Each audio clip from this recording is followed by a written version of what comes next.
Hello, welcome back to the channel. Today we're diving right into how to automate status changes in Monday.com, the complete 2025 guide.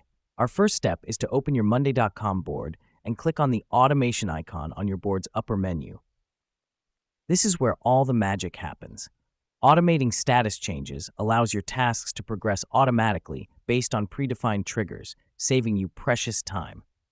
Now that we've done that, select the Change Status automation from the list.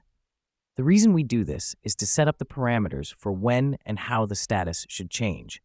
This helps us because it streamlines our workflow and ensures consistency across tasks. Next up, let's customize our automation. Click the underlined parts in the sentence to select the relevant status column, the trigger status, and the action status.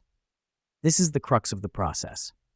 By defining these parameters, you tell Monday.com exactly how you want your status changes to be automated.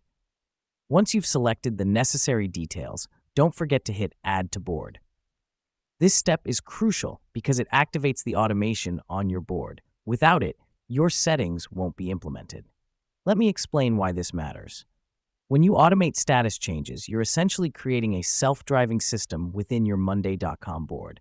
This means less manual updating, fewer errors, and more efficiency.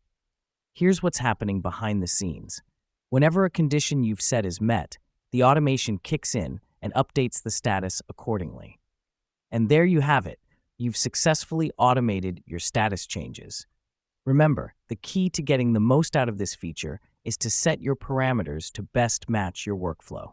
That's all for today's tutorial on how to automate status changes in Monday.com. Thank you for tuning in, and see you in the next video.